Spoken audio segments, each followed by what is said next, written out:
ಎಲ್ರಿಗೂ ನಮಸ್ಕಾರ. ನನ್ನ ಹೆಸರು ಅಂಕೇಶ್ ಅಂತ, PhD ವಿದ್ಯಾರ್ಥಿ, ಕೃಷಿ ವಿಜ್ಞಾನಗಳ ವಿಶ್ವವಿದ್ಯಾಲಯ ರಾಯಚೂರು. ನಾವು ಸತತ 15 ದಿವಸದಿಂದ ಅನಿರ್ದಿಷ್ಟಾವಧಿ ಧರಣಿ ಮಾಡ್ತಾಯಿದ್ದೀವಿ ನಮ್ಮ ಕಾಲೇಜ್ನಲ್ಲಿ ಮತ್ತು ಯೂನಿವರ್ಸಿಟಿನಲ್ಲಿ. ಮತ್ತು ಎಲ್ಲ ವಿಶ್ವವಿದ್ಯಾಲಯಗಳು ಕೂಡ ಮಾಡ್ತಾಯಿದ್ದಾರೆ. ಧಾರವಾಡ, ಬೆಂಗಳೂರು, ಶಿವಮೊಗ್ಗ ಮತ್ತು ಮಂಡ್ಯ ಯೂನಿವರ್ಸಿಟಿ ಮತ್ತು ಅದರಲ್ಲಿ ಬರುವಂಥ ಎಲ್ಲ ಸಬ್ ಕ್ಯಾಂಪಸ್ಸಲ್ಲೂ ಕೂಡ ಈ ಪ್ರತಿಭಟನೆ ನಡೀತಾ ಇದೆ. ಇದು ಎದಕ್ಕೋಸ್ಕರ ನಡೀತಾ ಇದೆ ಅಂದರೆ, ಕೃಷಿ ಇಲಾಖೆಯಲ್ಲಿ ಕೃಷಿ ಅಧಿಕಾರಿ ಮತ್ತು ಸಹಾಯಕ ಕೃಷಿ ಅಧಿಕಾರಿ ಅಂಥೇಳಿ ಪೋಸ್ಟ್ ಕರೆದಿದ್ದಾರೆ. ಅದರಲ್ಲಿ ನಮಗೆ ನೈಜ ಕೃಷಿ ವಿದ್ಯಾರ್ಥಿಗಳಿಗೆ ಅನ್ಯಾಯ ಮಾಡಿದ್ದಾರೆ ಇವರು. ಏನಂದರೆ, ಖಾಸಗಿ ಕಾಲೇಜಿತ್ತು ಒಂದು ರೈಟೆಕ್ ಅಂತ, ಅವರಿಗೆ ಅವಕಾಶ ಕೊಟ್ಟಿದ್ದಾರೆ. ಈಗ ನಮ್ಮ ಒಂದು ಕೃಷಿ ಅಧಿಕಾರಿ ಪೋಸ್ಟಿಗೆ ನಾವು ಸೆಲೆಕ್ಟ್ ಆಗಬೇಕು ಅಂದರೆ ICAR ಇಂದ ಮಾನ್ಯತೆ ಪಡೆದಂಥ ಒಂದು ಕಾಲೇಜಲ್ಲಿ ಓದಿರುವಂಥ ಕೃಷಿ ಪದವೀಧರರು ಮಾತ್ರ ಅದಕ್ಕೆ ಅರ್ಹರು. ಅದನ್ನು ಬಿಟ್ಟು ಇವರು ಖಾಸಗಿ ರೈಟೆಕ್ ಅನ್ನೋ ಕಾಲೇಜಿಗೆ ಅವರಿಗೆ ಕೊಟ್ಟಿದ್ದಾರೆ ಪರ್ಮಿಷನ್. ಅದು ಕಾನೂನು ಬಾಹಿರವಾಗಿ ಅವ್ರನ್ನ ಹಿಂಬಾಗಿಲಿನಿಂದ ಸೇರಿಸಿದ್ದಾರೆ. ಅದನ್ನು ಇವರು ಹೊರ ಹಾಕಲೇಬೇಕು. ಆಮೇಲೆ ಇನ್ನೊಂದು BE ಬಯೋಟೆಕ್ ಅಂತ, bachelor of engineering in biotechnology, ಅವರಿಗೆ ಅಗ್ರಿಕಲ್ಚರ್ ಬಗ್ಗೆ ಗಂಧ ಗಾಳಿ ಏನೂ ಗೊತ್ತಿರಲ್ಲ. ಅಂಥವ್ರನ್ನ ತಂದು ಇಲ್ಲಿ ಒಂದು ಕೃಷಿ ಇಲಾಖೆಯಲ್ಲಿ ರೈತರಿಗೆ ಒಂದು ಸಹಾಯ ಮಾಡೋದಕ್ಕೆ ಕಳಿಸ್ತಾ ಇದ್ದಾರೆ. ಅವರು ಏನೂ ಕಲಿತೇ ಇಲ್ಲ, ಅವರಿಗೆ ಅಗ್ರಿಕಲ್ಚರ್ ಬಗ್ಗೆ ಗೊತ್ತೇ ಇಲ್ಲ ಅಂದರೆ ಅವ್ರು ರೈತರಿಗೆ ಏನು ಸಹಾಯ ಮಾಡ್ತಾರೆ? ನಾವು ಕೃಷಿ ಪದವೀಧರರು BSc ಅಗ್ರಿಕಲ್ಚರ್ ಮುಗಿಸಿರ್ತೀವಿ. 1ನೇ ವರ್ಷದಿಂದ 4ನೇ ವರ್ಷವರೆಗೂ ಕೂಡ ಎಲ್ಲ ಕೀಟಗಳ ಬಗ್ಗೆ, ರೋಗಗಳ ಬಗ್ಗೆ, ಮಣ್ಣು ಪರೀಕ್ಷೆಯಿಂದ ಹಿಡಿದು ಒಂದು ಬೀಜ ನಾವು ಭೂಮಿಗೆ ಹಾಕೋದ್ರಿಂದ ಹಿಡಿದು, ಬೀಜ ಉಪಚಾರದಿಂದ ಹಿಡಿದು ಬೆಳೆನ ಹೆಂಗೆ ಹಾರ್ವೆಸ್ಟ್ ಮಾಡ್ಬೇಕು ಅನ್ನೋದ್ರವರೆಗೂ ಕೂಡ ನಾವು ಪ್ರತಿಯೊಂದು ಕಲ್ತಿರ್ತೀವಿ. ನಮಗೆಲ್ಲ ಬೆಳೆಗಳ ಬಗ್ಗೆ ಮಾಹಿತಿ ಇರುತ್ತೆ. ಈಗ ನಾನೇ ಕೃಷಿ ವಿದ್ಯಾರ್ಥಿಯಾಗಿ ನಾನು PhD ಮಾಡಿದ್ದೀನಿ. 4 ಬೆಳೆಗಳನ್ನು ನಾನು ಬೆಳೆದಿದ್ದೀನಿ 2 ವರ್ಷದಲ್ಲಿ. ಮೆಕ್ಕೆಜೋಳ ಮತ್ತು ಕಡಲೆ 2 ವರ್ಷ ನಾನು ಬೆಳೆದಿದ್ದೀನಿ. ಇದೆಲ್ಲ ಬರೆದು ನಾವು ಇದನ್ನೆಲ್ಲ ಮುಗಿಸಿ ನಾವು PhD ಮುಗಿಸ್ತೀವಿ. ಆ ಥರ ಅಂದರೆ ರೈತರೇನು ಹೊಲದಲ್ಲಿ ಬೆಳೀತಾರಲ್ಲ, ಆ ಒಂದು ಭೂಮಿಯಿಂದ ಉಳೋದ್ರಿಂದ ಹಿಡಿದು ಬೆಳೆ ಹಾರ್ವೆಸ್ಟ್ ಆಗೋವರೆಗೂ, ಕಟಾವು ಮಾಡೋವರೆಗೂ ಕೂಡ ನಾವು ಇಲ್ಲಿ ಕಲ್ತಿರ್ತೀವಿ. ಸೊ ಇದರಿಂದ ನಮಗೆಲ್ಲ ಬೆಳೆಗಳ ಬಗ್ಗೆ ಮಾಹಿತಿ ಇರುತ್ತೆ. ಕೀಟಗಳು, ರೋಗಗಳು ನಾವು ಕ್ಲಾಸಲ್ಲಿ ಓದಿರ್ತೀವಿ. ಕ್ಲಾಸಲ್ಲಿ ಓದೋದು ಕಮ್ಮಿ, ನಮ್ಮದು ಫೀಲ್ಡಲ್ಲಿ ವರ್ಕ್ ಮಾಡೋದೇ ಜಾಸ್ತಿ. ಯಾಕಂದರೆ ಅಗ್ರಿಕಲ್ಚರ್ ಅಂದರೆ ಅದು ಪ್ರಾಕ್ಟಿಕಲ್ ಆಗಿರುತ್ತೆ. ಅದು ಥಿಯರಿ ಏನಂದರೆ ಜಸ್ಟ್ ಅದು ತಿಳ್ಕೊಳ್ಳೋದಕ್ಕಷ್ಟೇ ಮಾಡೋದು. ಸೊ ಈ ಥರ ನಾವು ಇಷ್ಟೆಲ್ಲ ಮಾಡಿದ ಮೇಲೆ ಇವರು ಒಂದು ಕೃಷಿ ಇಲಾಖೆಯವರು ಈ ಥರ ಒಂದು ಅನ್ಯಾಯ ಮಾಡಿ ಹಿಂಬಾಗಿಲಿನಿಂದ ಇವ್ರನ್ನ ಖಾಸಗಿ ರೈಟೆಕ್ ಅವ್ರನ್ನ ಸೇರಿಸಿದ್ದು ಮತ್ತು BE ಬಯೋಟೆಕ್ ಅವ್ರನ್ನ ಸೇರಿಸಿದ್ದು ಇದು ಅತ್ಯಂತ ದುರಂತ ಅಂತ ನಾನು ಹೇಳ್ತೀನಿ. ಆಮೇಲೆ ಈಗ 3ನೇದೇನೆಂದರೆ, ಈ ದೇಸಿ ಪ್ರೋಗ್ರಾಮ್ ಅಂತ ನಡೆಸ್ತಾ ಇದ್ದಾರೆ. ಮೊದಲು ಲೈಸೆನ್ಸ್ ಡೀಲರ್ಶಿಪ್ ಯಾರ ಕಡೆ ಇತ್ತು ಅವರಿಗೆ ಇದೊಂದು ಸರ್ಟಿಫಿಕೇಟ್ ಕೋರ್ಸ್ ಅಂತ ಮಾಡಿದರು. ಈಗ ಅವರೆಲ್ಲ ಲೈಸೆನ್ಸ್ ಇದ್ದವರಿಗೆ ಸರ್ಟಿಫಿಕೇಟ್ ಕೊಟ್ಟು ಟ್ರೈನಿಂಗ್ ಮುಗಿಸಿದ್ದು ಎಲ್ಲ ಆಯಿತು. ಈಗ 10th ಪಾಸ್ ಆದವರಿಗೆ, PUC ಪಾಸ್ ಆದವರಿಗೆ ಇದು 30,000 ತೊಗೊಂಡು 1 ವರ್ಷ ಟ್ರೈನಿಂಗ್ ಕೊಡ್ತಿದ್ದಾರೆ. 1 ವರ್ಷ ಅಂದರೆ ಪ್ರತಿ ವಾರ ಭಾನುವಾರ ಅವರು ಕ್ಲಾಸಿಗೆ ಅಟೆಂಡ್ ಆಗಬೇಕು. 1 ವರ್ಷ ಅಂದರೆ 52 ವಾರ. 52 ವಾರದಲ್ಲಿ ಅರ್ಧಕ್ಕಿಂತ ಕ್ಲಾಸ್ಗಳು ಹೆಚ್ಚಿಗೆ ಅವ್ರು ಅಟೆಂಡ್ ಆಗೋದೇ ಇಲ್ಲ. ಆಮೇಲೆ ದುಡ್ಡು ಕೊಡ್ತಾರೆ. ಇವರು ಎಕ್ಸಾಮ್ ಪಾಸ್ ಮಾಡಿಸಿ 1 ವರ್ಷ ಡಿಪ್ಲೊಮಾ ಕೋರ್ಸ್ ಅಂತ ಕೊಡ್ತಾರೆ ಅವರಿಗೆ. ಅದ್ರ ಮೇಲೆ ಇವರು ಈ ರಾಸಾಯನಿಕಗಳಾಗಿರ್ಬೋದು ಮತ್ತು ಇವು ಕೆಮಿಕಲ್ಸು ಮತ್ತು ರಸಗೊಬ್ಬರಗಳದ ಒಂದು ಅವರಿಗೆ ಲೈಸೆನ್ಸ್ ಕೊಡ್ತಾರೆ ಅವರು. ಇವರು ಏನೂ ಕಲೀಲಾರ್ದೇ ರೈತರಿಗೆ ಏನು ಹೆಲ್ಪ್ ಮಾಡ್ತಾರೆ? ಈಗ ನಕಲಿ ಬೀಜಗಳು, ನಕಲಿ ಗೊಬ್ಬರಗಳು, ಪ್ರತಿಯೊಂದು ನಕಲಿ ಅನ್ನೋದು ಜಾಸ್ತಿ ಆಗಿದೆ ಅಗ್ರಿಕಲ್ಚರಲ್ಲಿ.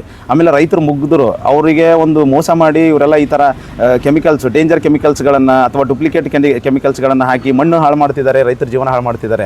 ಈಗ ನೀವು ನೋಡ್ಬೋದು, ಎಷ್ಟೋ ರೈತರು ಬೀಜನ ಭೂಮಿಗೆ ಬಿತ್ತನೆ ಮಾಡ್ತಾರೆ, ಆಮೇಲೆ ಬೀಜಗಳು ಮೊಳಕೆನೇ ಹೊಡೆಯೋದಿಲ್ಲ. ಇವೆಲ್ಲ ನಕಲಿ ಬೀಜಗಳು. ಇದು ನಕಲಿ ಬೀಜಗಳು ಮಾಡ್ತಾ ಇರೋದೇ ಇವರು ನಕಲಿ ಏನು ಸರ್ಟಿಫಿಕೇಟ್ ತೊಗೊಂಡು ಮಾಡ್ತಿದ್ದಾರಲ್ಲ, ಈ ದುಡ್ಡಿಗೋಸ್ಕರ ಈ ಎಲ್ಲ ಅಗ್ರಿಕಲ್ಚರ್ ಯೂನಿವರ್ಸಿಟಿಗಳು KVKಗಳ ಮುಖಾಂತರ ನಡೆಸ್ತಾ ಇದ್ದಾರೆ. ಇದು ಕೂಡಲೇ ಬಂದ್ ಮಾಡಬೇಕಿದು. ಆಮೇಲೆ ಇನ್ನೊಂದು ಇಂಪಾರ್ಟೆಂಟ್ ಪಾಯಿಂಟು, ಖಾಸಗಿ ಕೃಷಿ ಕಾಲೇಜುಗಳನ್ನು ಸ್ಟಾರ್ಟ್ ಮಾಡೋ ಅವಶ್ಯಕತೆ ನಮ್ಮ ಕರ್ನಾಟಕದಲ್ಲಿ ಈಗ ಸದ್ಯಕ್ಕಿಲ್ಲ. ಆದರೆ ಇವರು ದುಡ್ಡಿಗೋಸ್ಕರ ಆ ಒಂದು ಲೈಸೆನ್ಸ್ ಅವರಿಗೇನು ಪರ್ಮಿಷನ್ ಕೊಡ್ತಾರಲ್ಲ, ಅದಕ್ಕೋಸ್ಕರ ಅಪ್ಲಿಕೇಶನ್ ಫಾರಮಿಗೆ 2 ಲಕ್ಷ ತೊಗೋತಾರೆ. ಮತ್ತು ಅದು ಪರ್ಮಿಷನ್, ಖಾಸಗಿ ಕಾಲೇಜುಗಳಿಗೆ ಪರ್ಮಿಷನ್ ಕೊಡೋಕೆ 50 ಲಕ್ಷ ರೂಪಾಯಿ ಇವ್ರದ್ದು ಗೌರ್ಮೆಂಟ್ ಫೀಸ್ ಇದು. ಮತ್ತು ಅವರು ಬೇರೆ ಎಷ್ಟು ತೊಗೋತಾರೋ ನಮಗೆ ಗೊತ್ತಿಲ್ಲ. ಸೊ ಇದರಿಂದ ಏನಾಗುತ್ತೆ, ಎಲ್ಲ ದುಡ್ಡಿರೋರು ಹೋಗ್ತಾರೆ ಅಲ್ಲಿ, ಅವರು ಏನು ಕ್ವಾಲಿಟಿ ಇರೋದಿಲ್ಲ. ದುಡ್ಡು ಕೊಟ್ಟು ಸರ್ಟಿಫಿಕೇಟ್ ತೊಗೊಳ್ಳೋದು, ಅವರು ಏನು ಓದೋದು ಇಲ್ಲ ಜಾಸ್ತಿ. ನಾವು ಗೌರ್ಮೆಂಟ್ ಕಾಲೇಜಲ್ಲಿ ನಾವು ಒಂದು 80% ಮಾಡೋದಕ್ಕೂ ಒದ್ದಾಡ್ತೀವಿ. ಇಲ್ಲಿ ಅವ್ರು ಏನು ಮಾಡ್ತಾರೆ, ದುಡ್ಡು ಕೊಟ್ಟು ಅವ್ರ ಕಡೆ ಏನು ಅಷ್ಟೊಂದು ಹೊಲದ ಫೆಸಿಲಿಟಿನೂ ಇಲ್ಲ. ಪ್ರೈವೇಟ್ ಕಾಲೇಜ್ ಅವರಿಗೆ ಬರೀ 40 ಎಕರೆ ಹೊಲ ಇದ್ದರೆ ಸಾಕು, ನೀವು ಪ್ರೈವೇಟ್ ಕಾಲೇಜ್ ಓಪನ್ ಮಾಡ್ಬೋದು ಅಂತ ನಮ್ಮ ರಾಯಚೂರು ಯೂನಿವರ್ಸಿಟಿ ಅವರೇ ಪರ್ಮಿಷನ್ ಕೊಟ್ಟಿದ್ದಾರೆ. ಇದೇ ಥರ ಎಲ್ಲ ಯೂನಿವರ್ಸಿಟಿ ಅವರು ಈಗ ಸದ್ಯಕ್ಕೆ ಈ ವರ್ಷ 12 ಖಾಸಗಿ ಕೃಷಿ ಕಾಲೇಜುಗಳು ಓಪನ್ ಆಗಿದ್ದಾವೆ. ಇವೇನಾಗ್ತವೆ, ಎಲ್ಲ ಬಂಡವಾಳಶಾಹಿಗಳು ಇದ್ದವರೇ ಇದು ಕಾಲೇಜ್ ಸ್ಟಾರ್ಟ್ ಮಾಡ್ತಾ ಇರೋದು. ಫಾರ್ ಎಕ್ಸಾಂಪಲ್ MLAಗಳಾಗಿರ್ಬೋದು, MP ಗಳಾಗಿರ್ಬೋದು, ಮಿನಿಸ್ಟರ್ಸ್ ಆಗಿರ್ಬೋದು, ಮತ್ತು ದೊಡ್ಡ ಬಿಸ್ನೆಸ್ ಮ್ಯಾನ್ಗಳು ಇರ್ತಾರಲ್ಲ, ಅವರು ನಡೆಸ್ತಾ ಇರುವಂಥ ಕಾಲೇಜುಗಳು. ಅವ್ರು ಏನು ಮಾಡ್ತಾರೆ, ಬಿಸ್ನೆಸ್ ಅಂದರೆ ಅದು ಪ್ರಾಫಿಟ್ ನೋಡ್ತಾರೆ ಅವರಷ್ಟೇ. ಅಲ್ಲಿ ಕೃಷಿ ಶಿಕ್ಷಣ, ಅಲ್ಲಿ ಕ್ವಾಲಿಟಿ ಅನ್ನೋದು ಮ್ಯಾಟ್ರೇ ಬರೋದಿಲ್ಲ ಅಲ್ಲಿ. ಸೊ ಹಂಗಾಗಿ ಮತ್ತು ICAR ರೂಲ್ಸ್ ಏನಿದೆ, ನೀವು ಪ್ರತಿಯೊಂದು ಖಾಸಗಿ ಕಾಲೇಜ್ ಮಾಡಬೇಕಾದ್ರೂ ಕೂಡ ಸೆಟ್ ಆಫ್ ರೂಲ್ಸ್ ಇದೆ. ಆ ರೂಲ್ಸ್ ಅವ್ರು ಫಾಲೋ ಮಾಡಿಲ್ಲ. ಈಗ ನೋಡ್ರಿ, ನೀವು ನಮ್ಮ ನವೋದಯ ಕಾಲೇಜಲ್ಲಿ ಸ್ಟಾರ್ಟ್ ಆಗಿದೆ, ನೀವು ಕೃಷಿ ಕಾಲೇಜ್ ಈ ವರ್ಷ ಅಡ್ಮಿಷನ್ ತಗೋತಾ ಇದ್ದಾರೆ. ಅಲ್ಲಿ ಹೋಗಿ ನೀವು ದಯವಿಟ್ಟು ಯಾರೇ ಆದರೂ ಕೂಡ ಒಂದ್ಸಲ ಚೆಕ್ ಮಾಡಿರಿ, ಅವ್ರ ಕಡೆ ಲ್ಯಾಬ್ ಎಷ್ಟಿದೆ, ಅವ್ರ ಕಡೆ ಎಷ್ಟೆಷ್ಟು ಇನ್ಸ್ಟ್ರೂಮೆಂಟ್ ಇದೆ. ನಮ್ಮಲ್ಲಿ 13-14 ಡಿಪಾರ್ಟ್ಮೆಂಟ್ಸ್ ಬರ್ತವೆ. ಒಂದು ಸೂಕ್ಷ್ಮಜೀವಿಯಿಂದ ಹಿಡಿದು ಮಣ್ಣು ವಿಭಾಗ, ಬೇಸಾಯ ಶಾಸ್ತ್ರ, ಕೀಟಶಾಸ್ತ್ರ, ರೋಗಶಾಸ್ತ್ರ, ಪ್ರತಿಯೊಂದು ಡಿಪಾರ್ಟ್ಮೆಂಟ್ಸು ಇವೆಲ್ಲ ಅವ್ರ ಕಡೆ ಡಿಪಾರ್ಟ್ಮೆಂಟ್ಸೇ ಅಷ್ಟೊಂದಿಲ್ಲ. ಅಷ್ಟೊಂದು ಇವರು ಇನ್ಸ್ಟ್ರೂಮೆಂಟ್ ಇರೋದಿಲ್ಲ. ಆಮೇಲೆ ಇವ್ರು ಏನು ಮಾಡ್ತಾರೆ, ಒಂದು 4-5 ಟೀಚರ್ಸ್ಗಳನ್ನ ತೊಗೊಂಡು ಉಳಿಕಿದ ಸಬ್ಜೆಕ್ಟ್ ಎಲ್ಲ ಪಾಠ ಮಾಡ್ತಿದ್ದಾರೆ. ಈಗ ನಾನು ಕೃಷಿ ವಿದ್ಯಾರ್ಥಿಯಾಗಿ ನಾನು ಮಣ್ಣು ವಿಜ್ಞಾನದಲ್ಲಿ PhD ಮಾಡ್ತಾ ಇದ್ದೀನಿ. ಈಗ ನನ್ನನ್ನು ಅವರು ಅಲ್ಲಿ ಜಾಬಿಗೆ ತೊಗೊಂಡು ನನ್ನನ್ನು GPB ಹೇಳುವಂತಾರೆ, ಅಲ್ಲಿ ಅಗ್ರೋನಮಿ ಹೇಳುವಂತಾರೆ. ಈ ಥರ ಹೆಂಗೆ ಹೇಳೋಕ್ಕಾಗುತ್ತೆ? ಯಾವ ಟೀಚರ್ ಯಾವ ಸ್ಪೆಷಲೈಸೇಷನ್ ಇರುತ್ತಲ್ಲ ಅದರಲ್ಲಿ ಮಾತ್ರ ಹೇಳೋಕ್ಕೆ ಸಾಧ್ಯ ಇದು. ಸೊ ಹಂಗಾಗಿ ಖಾಸಗಿ ಕೃಷಿ ಕಾಲೇಜುಗಳದ್ದು ಅದೊಂದು ದೊಡ್ಡ ಒಂದು ಜಾಲನೇ ಇದೆ ಅದು. ಸೊ ಅದನ್ನು ಇವರು ಕೃಷಿನ ಹಾಳು ಮಾಡಬೇಕು. ಈಗ ಎಲ್ಲನೂ ಹಾಳು ಮಾಡಿದ್ದಾರೆ. ಎಲ್ಲನ ಇಂಜಿನಿಯರಿಂಗ್ ಖಾಸಗೀಕರಣ ಮಾಡಿ ಅದು ಹಾಳು ಮಾಡಿದರು, ಮೆಡಿಕಲ್ ಖಾಸಗೀಕರಣ ಮಾಡಿ ಅದನ್ನು ಹಾಳು ಮಾಡಿದರು. ಕ್ವಾಲಿಟಿನೇ ಇಲ್ಲ. ಎಷ್ಟೋ ಮೆಡಿಕಲ್ ಕಾಲೇಜುಗಳಲ್ಲಿ ಯಾವ ಕ್ವಾಲಿಟಿನೂ ಮೇಂಟೈನ್ ಮಾಡ್ತಾ ಇಲ್ಲ. ಇವ್ರು ಸುಮ್ಮನೆ ದುಡ್ಡು ಕೊಟ್ಟು ಪರ್ಮಿಷನ್ ತೊಗೊಳೋದು, ಪ್ರತಿಯೊಂದು ಮಾನ್ಯತೆ ತೊಗೊಳೋದು ಮಾಡ್ತಾ ಇದ್ದಾರೆ. ಈಗ ನಮ್ಮ ಕೃಷಿಯಲ್ಲಿ ಒಂದು ಕ್ವಾಲಿಟಿಯನ್ನು ನಾವು ಇಲ್ಲಿ ತನಕ ಮೇಂಟೈನ್ ಮಾಡಿದ್ದೀವಿ. ಯಾಕಂದರೆ ನಮ್ಮ ಎಲ್ಲ ಕೃಷಿ ವಿಶ್ವವಿದ್ಯಾಲಯಗಳು ಮತ್ತು ಕಾಲೇಜುಗಳು ಇವು ICAR ಮಾನ್ಯತೆಯಿಂದ ಕೆಲಸ ಮಾಡ್ತಿದ್ದಾವೆ. ಅಂದರೆ ಆ ಒಂದು ಸೆಟ್ ಆಫ್ ರೂಲ್ಸ್ ರೆಗ್ಯುಲೇಷನ್ಸ್ ಎಲ್ಲ ಫಾಲೋ ಮಾಡ್ತಿದ್ದಾರೆ ಇವರು. ಸರ್ಕಾರಿ ನಾನು ಮಾತಾಡ್ತಾ ಇರೋದು. ಈಗ ಇವ್ರು ಖಾಸಗಿ ಮಾಡಿದಾಗ ಅಲ್ಲಿ ಏನು ಕ್ವಾಲಿಟೀಸ್ ಇಲ್ಲ, ಬರೀ ದುಡ್ಡಿನ ವ್ಯವಹಾರ ಅಲ್ಲಿ. ಸೊ ಹಂಗಾಗಿ ಕೃಷಿ ಶಿಕ್ಷಣ ಹಾಳಾಗಬಾರ್ದು ಅಂದರೆ ಯಾವುದೇ ಕಾರಣಕ್ಕೂ ಖಾಸಗಿ ಕೃಷಿ ಕಾಲೇಜುಗಳಿಗೆ ನಾವು ಅವಕಾಶ ಕೊಡಲೇಬಾರ್ದು. ಸೊ ಇನ್ನೊಂದು point, major point, 2% sports Kota ನಮ್ಮ ಕರ್ನಾಟಕ ಗೌರ್ಮೆಂಟು ಕೊಟ್ಟಿದ್ದಾರೆ. ನಮ್ಮ ಮಾನ್ಯ ಮುಖ್ಯಮಂತ್ರಿಗಳಾದ DK ಶಿವಕುಮಾರ್ ಅವರು ಕೂಡ ಒಂದು ಪಬ್ಲಿಸಿಟಿ ಕೊಡ್ತಾ ಇದ್ದಾರೆ ಎಲ್ಲ ಪೋಸ್ಟ್ ಮುಖಾಂತರ. ನಾವು 2% ಸ್ಪೋರ್ಟ್ಸ್ ಕೋಟಾ ಕೊಟ್ಟಿದ್ದೀವಿ ಎಲ್ಲ ಸ್ಟೂಡೆಂಟ್ಸಿಗೆ ಕರ್ನಾಟಕದಲ್ಲಿ, ಎಲ್ಲ ಸಿವಿಲ್ ಸರ್ವಿಸ್ ಡಿಪಾರ್ಟ್ಮೆಂಟಲ್ಲಿ ಅಂತ ಹೇಳಿದ್ದಾರೆ. ಪೊಲೀಸ್ ಡಿಪಾರ್ಟ್ಮೆಂಟಲ್ಲಿ 3% ಕೊಟ್ಟಿದ್ದಾರೆ. ಪೊಲೀಸ್ ಡಿಪಾರ್ಟ್ಮೆಂಟು ಮತ್ತು ಅರಣ್ಯ ಇಲಾಖೆ ಅವೆರಡು ಡಿಪಾರ್ಟ್ಮೆಂಟಲ್ಲಿ 3% ಇದೆ. ಉಳಿದ ಇಲಾಖೆಗಳಲ್ಲಿ 2% ಅಂತಿದೆ. ಇಲ್ಲಿವರೆಗೂ ಕೂಡ ಕೃಷಿ ಅಧಿಕಾರಿ ಮತ್ತು ಸಹಾಯಕ ಕೃಷಿ ಅಧಿಕಾರಿ ಪೋಸ್ಟ್ಗಳಲ್ಲಿ ಸ್ಪೋರ್ಟ್ಸ್ ಕೋಟಾ ಇಂಪ್ಲಿಮೆಂಟ್ ಮಾಡೇ ಇಲ್ಲ ಇವರು. ಇದು ನಮ್ಮಲ್ಲಿ ನಾವು ಇಷ್ಟು ಕಷ್ಟಪಟ್ಟು ಅಗ್ರಿಕಲ್ಚರ್ನ ಓದಿ ಇಷ್ಟೊಂದು ಹೊಲದಲ್ಲಿ ಕೆಲಸ ಮಾಡ್ತೀವಿ, ನಮ್ಮ ಬಣ್ಣ ಕಪ್ಪಾಗುತ್ತೆ, ರೈತರು ಏನು ಯಾವ ಥರ ಕಷ್ಟಪಡ್ತಾರಲ್ಲ ಆ ಥರ ನಾವು ರೈತರ ಮಕ್ಕಳಾಗಿ ಇಲ್ಲಿ ಕಷ್ಟಪಡ್ತಾ ಇದ್ದೀವಿ. ಅದನ್ನು ಬಿಟ್ಟು ಇವರು 2% ಸ್ಪೋರ್ಟ್ಸ್ ಕೋಟಾ ಅದ್ರ ಜೊತೆ ನಾವು ಇಲ್ಲಿ ಆಟ ಆಡಿರ್ತೀವಿ. ನಾವು ನ್ಯಾಷನಲ್ ಲೆವೆಲ್ ಕೂಡ, ಈಗ ನಾನೊಬ್ಬ ಸ್ಪೋರ್ಟ್ಸ್ ಪರ್ಸನ್ನು, ನಾನು ಕ್ರಾಸ್ ಕಂಟ್ರಿ ರಿಪ್ರೆಸೆಂಟ್ ಮಾಡಿದ್ದೀನಿ ನಮ್ಮ ಯೂನಿವರ್ಸಿಟಿನ. All India cross country men championship 2019-20 ಆಳ್ವಾಸಲ್ಲಿತ್ತು. ಅಖಿಲ ಭಾರತ ಮಟ್ಟದಲ್ಲಿ ನಾನು ಅಲ್ಲಿ ಭಾಗವಹಿಸಿದ್ದೀನಿ ನಾನು. ಈಗ ಸ್ಪೋರ್ಟ್ಸ್ ಕೋಟಾ ಕೊಟ್ಟರೆ ನಮಗೆ ಹೆಲ್ಪ್ ಆಗುತ್ತೆ. ನಂತರ ಎಷ್ಟೋ ಜನಗಳಿದ್ದಾರೆ. ಇನ್ನು ನಾವು ಕರ್ನಾಟಕದಲ್ಲಿ ಹುಡುಕಿದ್ರೆ ನಮ್ಮ ಅಗ್ರಿಕಲ್ಚರ್ ಯೂನಿವರ್ಸಿಟಿಯಲ್ಲೇ ಒಂದು 200-300 ಜನ ಸಿಗ್ತಾರೆ ಸ್ಪೋರ್ಟ್ಸ್ ಕ್ಯಾಂಡಿಡೇಟ್ಸು. ಅವರು ಕೊಡ್ತಾ ಇಲ್ಲ ಅದು. ಮತ್ತು ಈಗ 2016-17ರಲ್ಲಿ ಇದು ಕೃಷಿ ಅಧಿಕಾರಿ ಮತ್ತು ಸಹಾಯಕ ಕೃಷಿ ಅಧಿಕಾರಿ ನೇಮಕಾತಿ ಮಾಡಿದರು. ಈಗ 10 ವರ್ಷ ಆದಮೇಲೆ ಮಾಡ್ತಿದ್ದಾರೆ. ಅಂದರೆ ಬೇರೆ ಇಲಾಖೆಗಳಲ್ಲೆಲ್ಲ ಕಾಮನ್ ಆಗಿ 1 ವರ್ಷ 2 ವರ್ಷ 3 ವರ್ಷಕ್ಕೊಂದ್ಸಲ ನೇಮಕಾತಿ ಆಗ್ತದೆ. ಬಟ್ ಅಗ್ರಿಕಲ್ಚರ್ ಡಿಪಾರ್ಟ್ಮೆಂಟಲ್ಲಿ 10 ವರ್ಷಕ್ಕೊಂದ್ಸಲ ನೇಮಕಾತಿ ಆಗ್ತದೆ. ನಾವು ಎಷ್ಟೋ ಜನ ಏನು ಮಾಡ್ತೀವಿ, ರೈತರಿಗೆ ಸೇವೆ ಮಾಡೋಕ್ಕೆ ಬಂದಿರೋದು ನಾವು. ಈಗ ಇವರು ಪೋಸ್ಟೇ ಕರೆದಿಲ್ಲ ಅಂದರೆ ನಾವು ಅಪ್ಲೈ ಮಾಡೋಕ್ಕೂ ಆಗೋದಿಲ್ಲ, ನಾವು ಎಕ್ಸಾಮ್ ಬರೆಯೋಕ್ಕೂ ಆಗೋದಿಲ್ಲ, ನಮ್ಗೆ ಅವಕಾಶಗಳೇ ಸಿಗೋದಿಲ್ಲ. ಸೊ ಇದನ್ನು ಪ್ರತಿ ವರ್ಷ ನೀವು ಕೃಷಿ ಅಧಿಕಾರಿ ಮತ್ತು ಸಹಾಯಕ ಕೃಷಿ ಅಧಿಕಾರಿ ನೇಮಕಾತಿ ಮಾಡಬೇಕಂತೇಳಿ ನಾವು ಒತ್ತಾಯಿಸ್ತೀವಿ. ಆಮೇಲೆ ಇವತ್ತಿಗೆ 15 ದಿವಸ ಆಯಿತು ನಮ್ಮ ಶಾಂತಿಯುತ ಅನಿರ್ದಿಷ್ಟಾವಧಿ ಧರಣಿ ಮಾಡ್ತಾ ಇದ್ದೀವಿ. ಇವತ್ತು ನಮ್ಮ ರೈತರು ಕೂಡ, ನಮ್ಮ ಕರ್ನಾಟಕ ರಾಜ್ಯ ರೈತ ಸಂಘದವರು ಕೂಡ, ನಮ್ಮ ರಾಯಚೂರು ಜಿಲ್ಲೆಯಿಂದ ಗೌರವಾಧ್ಯಕ್ಷರು ಮತ್ತು ಎಲ್ಲ ಸಂಬಂಧಪಟ್ಟ ಎಲ್ಲ ಕಾರ್ಯಕರ್ತರು, ರೈತ ಸಂಘಟನೆಯವರೆಲ್ಲ ಬಂದು ನಮಗೆ ಬೆಂಬಲ ಕೊಟ್ಟಿದ್ದಾರೆ. ನಮ್ಮ ಯೂನಿವರ್ಸಿಟಿ ಗೇಟ್ ಮುಂದ್ಗಡೆ ನಾವು ಲಿಂಗಸೂರು ರೋಡನ್ನು ಬಂದ್ ಮಾಡಿದ್ದೀವಿ. ಇದು ಒಂದು ತಾಸು ಇವತ್ತು ಬಂದ್ ಮಾಡಿದ್ದೀವಿ. ಇದೊಂದು ಸಾಂಕೇತಿಕವಾಗಿ ನಾವು ಬಂದ್ ಮಾಡಿದ್ದೀವಿ. ಈಗ ನಮ್ಮ ರೈತ ಮುಖಂಡರು, ನಮ್ಮ ರೈತ ವರ್ಗ, ನಮ್ಮ ರೈತರೇ ನಮ್ಮ ತಂದೆ ತಾಯಿಗಳೀಗ ಅವ್ರು ನಮ್ಮ ಬೆಂಬಲಕ್ಕೆ ನಿಂತಿದ್ದಾರೆ. ಅವರು ಎಲ್ಲನೂ ಹೇಳಿದ್ದಾರೆ, ಈಗ ನಿಮ್ಗೆ ಅನ್ಯಾಯ ಆಗೋಕ್ಕೆ ನಾವು ಬಿಡೋದಿಲ್ಲ, ಕೃಷಿ ಖಾಸಗೀಕರಣ ನಾವು ಬಿಡೋದಿಲ್ಲ, ಇದು ನಾವು CM ಗಮನಕ್ಕೆ ಕೂಡ ತರ್ತೀವಿ. ಇನ್ನೊಂದು 2-3 ದಿವಸದಲ್ಲಿ CM ಅವರು ಅಪಾಯಿಂಟ್ಮೆಂಟ್ ತೊಗೊಂಡು ಅವ್ರಿಗೆ ಭೇಟಿಯಾಗಿ ಅವರಿಗೆ ಮನವರಿಕೆ ಮಾಡುವಂಥ ಕೆಲಸ ಮಾಡ್ತೀವಿ. ಅವರು ಸರಿಪಡಿಸಿಲ್ಲ ಅಂದರೆ, ಈ ಅನ್ಯಾಯವನ್ನು ಅವರು ಸರಿಪಡಿಸಿಲ್ಲ ಅಂದರೆ ನಾವು ಸಂವಿಧಾನ ಚಲೋ ಇದು ಎಲ್ಲಿ ವಿಧಾನಸೌಧ ಚಲೋ ಮಾಡ್ತೀವಿ. ಮತ್ತು ಫ್ರೀಡಮ್ ಪಾರ್ಕಿಗೆ ನಾವು ಹೋಗ್ತೀವಿ ಅಂತ ಅವರು ಆಲ್ರೆಡಿ ನಮಗೆ ಭರವಸೆ ಕೊಟ್ಟಿದ್ದಾರೆ. ಇಲ್ಲಿವರೆಗೂ ನಮ್ಮ ರೈತರು ನಮ್ಮ ಜೊತೆ ಇದ್ದಾರೆ. ನಮ್ಗೆ ಇವತ್ತು ತುಂಬ ಧೈರ್ಯ ಬಂತು.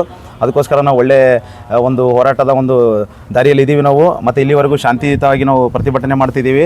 ನಾವು ಇಲ್ಲಿವರೆಗೂ ಯಾವುದೇ ಥರ ಒಂದು ಕಾನೂನು ಉಲ್ಲಂಘನೆ ಮಾಡಿಲ್ಲ, ಮುಂದೆ ಕೂಡ ಮಾಡೋದಿಲ್ಲ. ನಾವು ನಮ್ಮ ತಾಳ್ಮೆಯನ್ನು ಸರ್ಕಾರದವರು ಪರೀಕ್ಷೆ ಮಾಡಬಾರ್ದು ಅಂತ ನಾನು ವಿನಂತಿ ಮಾಡ್ತೀನಿ. ಮಾನ್ಯ ಮುಖ್ಯಮಂತ್ರಿಗಳು ಡೆಲ್ಲಿಗೆ ಹೋಗಿ ಎಲ್ಲ ಸ್ಟೂಡೆಂಟ್ಸಿಗೆ ಅಲ್ಲಿ ಸ್ಟೂಡೆಂಟ್ ಹೋರಾಟಕ್ಕೆ ಎಲ್ಲ ಬೆಂಬಲ ಕೊಡ್ತಾರೆ. ಬಟ್ ಇಲ್ಲಿ ನಮ್ಮ ಕರ್ನಾಟಕದಲ್ಲೇ ಎಲ್ಲ ಕೃಷಿ ವಿಶ್ವವಿದ್ಯಾಲಯಗಳಲ್ಲಿ, ಎಲ್ಲ ಕಾಲೇಜುಗಳಲ್ಲಿ, ಸರ್ಕಾರಿ ಕೃಷಿ ಕಾಲೇಜುಗಳಲ್ಲಿ, ಕೃಷಿ ವಿಶ್ವವಿದ್ಯಾಲಯ ನಾವು ಇಷ್ಟು ಹೋರಾಟ ಮಾಡ್ತಿದ್ದೀವಿ. ಇಲ್ಲಿ ಸ್ಟೂಡೆಂಟ್ಸಿಗೆ ಏನಾಗಿದೆ ಅನ್ನೋದು ಅವ್ರಿಗೆ ಇಂಟೆಲಿಜೆನ್ಸ್ ರಿಪೋರ್ಟ್ ಕೂಡ ಹೋಗಿದೆ. ಇಲ್ಲಿ ಫಸ್ಟ್ ಅವರು ಸರಿ ಮಾಡಲಿ, ಅವ್ರ ಮನೇನ ಫಸ್ಟ್ ಅವ್ರು ನೋಡ್ಕೊಳ್ಳಿ ಅಂತ ನಾನು ರಿಕ್ವೆಸ್ಟ್ ಮಾಡ್ತೀನಿ.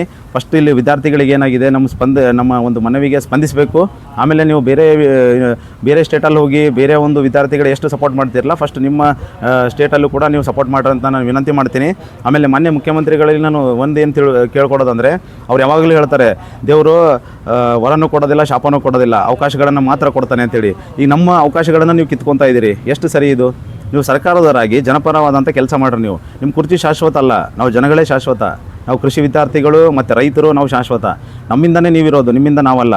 ಸೊ ಇದನ್ನು ನೀವು ಅರ್ಥ ಮಾಡ್ಕೋಬೇಕು. ದಯವಿಟ್ಟು ಆದಷ್ಟು ಬೇಗ ನಮ್ಮ ಸಮಸ್ಯೆಗೆ ಪರಿಹಾರ ಕೊಡ್ರಿ.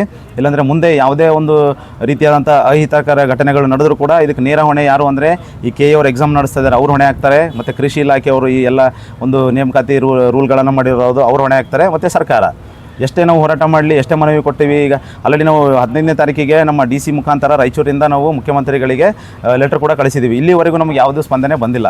ಮೊನ್ನೆ 20ನೇ ತಾರೀಕಿಗೆ ಸೋಮವಾರ ಕೃಷಿ ಇಲಾಖೆಯ ಕಾರ್ಯದರ್ಶಿಗಳು ಮತ್ತು ಕಮಿಷನರ್ ಜೊತೆ ನಮ್ಮದು ಮೀಟಿಂಗ್ ಆಗಿದೆ. ಆ ಮೀಟಿಂಗಲ್ಲೂ ಕೂಡ ಅವರು ಕಾರ್ಯದರ್ಶಿಗಳು ಏನು ಹೇಳ್ತಾರೆ, ಕೆ ರಾಜೇಂದ್ರ ಅಂತ, ದೇವರು ನಿಮಗೆ ಅವಕಾಶ ಕೊಟ್ಟರೆ ದೇವರ ಇಚ್ಛೆಯಂತೆ ನಿಮ್ಮ ಅವಕಾಶಗಳು ನಿಮಗೆ ಸಿಗ್ತಾವೆ ಅಂತ ಹೇಳ್ತಾರೆ ಅವರು. ಇಲ್ಲಿ ನಾವು ಹೇಳ್ತಾ ಇರೋದು, ನೀವು ಶಾಸನಬದ್ಧವಾಗಿ ಸಂವಿಧಾನಾತ್ಮಕವಾಗಿ ನೀವು ಆ ಒಂದು ಕುರ್ಚಿಯಲ್ಲಿ ಕೂತ್ಕೊಂಡು ದೇವ್ರ ಹೆಸರು ಹೆಂಗೆ ಹೇಳ್ತೀರಾ ನೀವು? ಆಯಿತು, ಈಗ ನೀವು ದೇವ್ರ ಹೆಸರು ಹೇಳೋದಾದರೆ ನೀವು ಪೂಜಾರಿ ಆಗಿರಿ, ನೀವು ಆ ಸರ್ಕಾರಿ ಹುದ್ದೆಯನ್ನು ರಿಸೈನ್ ಮಾಡಿ ಹೋಗ್ಬೇಕಂತ ನಾವು ರಿಕ್ವೆಸ್ಟ್ ಮಾಡ್ತೀವಿ. ಯಾಕಂದರೆ ತಪ್ಪು ಮಾಡಿದ್ದು ನೀವು ಮಾಡಿ ದೇವ್ರ ಹೆಸರು ಮೇಲೆ ಹೆಂಗೆ ಆಗ್ತೀರಿ ನೀವು? ದೇವ್ರು ನಿಮಗೆ ಏನಾದರೂ ತಪ್ಪು ಮಾಡ ಅಂತ ಹೇಳಿದಾರ ನೀವು? ಈ ಥರ ಒಂದು ಬಾಲಿಶವಾದಂಥ ಮಾತುಗಳನ್ನು ಆಡೋದು, ಮೂರ್ಖತನದ ಮಾತುಗಳನ್ನು ಆಡೋದು ಈ ನಿಮ್ಮ ಹುದ್ದೆಗೆ ಶೋಭೆ ತರಲ್ಲ. ಸೊ ದಯವಿಟ್ಟು ನೀವೆಲ್ಲ ಅಧಿಕಾರಿಗಳು ಶಾಮೀಲಾಗಿ ಇದು ಮಾಡಿರೋದು. ಆಮೇಲೆ ಸುಪ್ರೀಂ ಕೋರ್ಟ್ ಅವ್ರದ್ದು ಒಂದು ಜಜ್ಮೆಂಟ್ ಇದೆ, 9/4/2025 ಸುಪ್ರೀಂ ಕೋರ್ಟ್ ಅವರು ಒಂದು ಜಜ್ಮೆಂಟ್ ಕೊಡ್ತಾರೆ. ಯಾವುದೇ ಒಂದು ಹೊಸ ಅಧಿಸೂಚನೆ ಆದಮೇಲೆ ಅದನ್ನು ನೀವು ಯಾವುದೇ ಕಾರಣಕ್ಕೂ ಯಾವುದೇ ಒಂದು ಕ್ವಾಲಿಫಿಕೇಷನ್ನ ನೀವು ಚೇಂಜ್ ಮಾಡೋ ಹಾಗಿಲ್ಲ ಮಧ್ಯದಲ್ಲಿ. ಸೊ ಇವ್ರೇನು ಮಾಡಿದ್ದಾರೆ, 35/2026ಕ್ಕೆ ಕೆ ಎ ಅವ್ರು ನೋಟಿಫಿಕೇಶನ್ ಮಾಡಿದ್ದಾರೆ. 1/6/2026ಕ್ಕೆ ಈ ರೈಟೆಕ್ ಅನ್ನೋ ಖಾಸಗಿ ಕೃಷಿ ಕಾಲೇಜ್ ಅವರಿಗೆ ಅನುಮತಿ ಕೊಟ್ಟಿದ್ದಾರೆ ಈ ಕೃಷಿ ಇಲಾಖೆಯಲ್ಲಿ ಎಕ್ಸಾಮ್ ಬರೆಯೋದಕ್ಕೆ. ಅಂದರೆ ಮರುದಿನ ಕೊಟ್ಟಿದ್ದಾರೆ, ಅದು ಮಧ್ಯದಲ್ಲೇ ಸೇರಿಸಿರೋದು.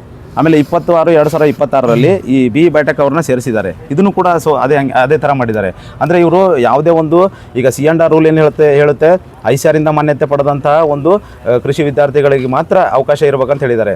ಆಮೇಲೆ ಇವರು ನಮ್ಮ ಮಾನ್ಯ ಸುಪ್ರೀಂ ಕೋರ್ಟ್ ಅವ್ರು ಏನು ಹೇಳ್ತಾರೆ, ನೀವು ಒಂದು ಸಲ ನೋಟಿಫಿಕೇಶನ್ ಆದಮೇಲೆ ಯಾವುದೇ ಕಾರಣಕ್ಕೂ ಮಧ್ಯದಲ್ಲಿ ಯಾವುದೇ ಒಂದು ವಿದ್ಯಾರ್ಥಿಯನ್ನು ಕೂಡ ನೀವು ಮಾನದಂಡಗಳನ್ನು ಕೂಡ ಚೇಂಜ್ ಮಾಡೋ ಹಾಗಿಲ್ಲ, ಯಾವುದೇ ಕೂಡ ಸೇರಿಸೋ ಹಾಗಿಲ್ಲ ಅಂತ ಹೇಳಿದ್ದಾರೆ. ಅದನ್ನು ಬಿಟ್ಟು ಇವರು ಸುಪ್ರೀಂ ಕೋರ್ಟ್ ಒಂದು ಆದೇಶನೂ ಕೂಡ ಉಲ್ಲಂಘನೆ ಮಾಡಿದ್ದಾರೆ ಮತ್ತು C&R ಆದೇಶ ಕೂಡ ಉಲ್ಲಂಘನೆ ಮಾಡಿದ್ದಾರೆ. ದಯವಿಟ್ಟು ಇದನ್ನು ಕೂಡಲೇ ಸರಿ ಮಾಡಬೇಕು. ಮತ್ತು August 8-9ಕ್ಕೆ ಎಕ್ಸಾಮ್ ಇದೆ. August 8ಕ್ಕೆ HK ಎಕ್ಸಾಮ್ ಇದೆ, August 9ಕ್ಕೆ ನಾನ್ HK ಎಕ್ಸಾಮ್ ಇದೆ. ಯಾವುದೇ ಕಾರಣಕ್ಕೂ ಕೂಡ ಈ ಎಕ್ಸಾಮ್ ನಡೀಲೇಬಾರ್ದು. ಫಸ್ಟ್ ನೀವು ತಪ್ಪನ್ನು ಇದನ್ನು ನೀವು ಸರಿಪಡಿಸಬೇಕು, ತಿದ್ದುಪಡಿ ಮಾಡಬೇಕು. ನೀವು ಅದನ್ನು ತಪ್ಪು ಮಾಡಿರೋದನ್ನು ಇದು ಮಾಡಿ ನೀವು ರೀನೋಟಿಫಿಕೇಷನ್ ಮಾಡಲೇಬೇಕು. ಈ ಒಂದು ಪೋಸ್ಟಿಗೆ ರೀನೋಟಿಫಿಕೇಷನ್ ಆದಮೇಲೆ ನೀವು ಎಕ್ಸಾಮ್ ಮಾಡಬೇಕಂತ ನಾವು ಒತ್ತಾಯ ಮಾಡ್ತೀವಿ. ಅಲ್ಲಿವರೆಗೂ ಕೂಡ ನಾವು ಈ ಹೋರಾಟ ನಿಲ್ಲಿಸೋದಿಲ್ಲ. ನಾವು ವಿಧಾನಸೌಧಕ್ಕೂ ಮುತ್ತಿಗೆ ಹಾಕ್ತೀವಿ, CM ಅವ್ರ ಮನೆಗೂ ಮುತ್ತಿಗೆ ಹಾಕ್ತೀವಿ, ಮತ್ತು ನಾವು ಫ್ರೀಡಮ್ ಪಾರ್ಕ್ ಚಳವಳಿನೂ ಮಾಡ್ತೀವಿ. ನಮ್ಮ ರೈತ ಸಂಘಟನೆಯ ಒಂದು ಮುಂದಾಳತ್ವದಲ್ಲಿ ನಾವು ಯಾವ ಹಂತಕ್ಕೆ ಬೇಕಾದ್ರೆ ಹೋಗ್ತೀವಿ. ದಯವಿಟ್ಟು ನೀವು ಈ ಒಂದು ನಿಮಗೆ ಎಚ್ಚರಿಕೆ ಕೊಡೋಕೆ ನಾವು ಬಯಸ್ತೀವಿ. ಇದನ್ನು ನೀವು ಅರ್ಥ ಮಾಡಿಕೊಂಡ್ರೆ ಉಳಿಗಾಲ, ಇಲ್ಲಾಂದರೆ ನಿಮ್ಮ ಅಳಿಗಾಲ ಇಲ್ಲಿಂದನೇ ಸ್ಟಾರ್ಟ್ ಆಗಿದೆ ಅಂತೇಳಿ ನಾನು ಹೇಳ್ತೀನಿ. ಧನ್ಯವಾದಗಳು.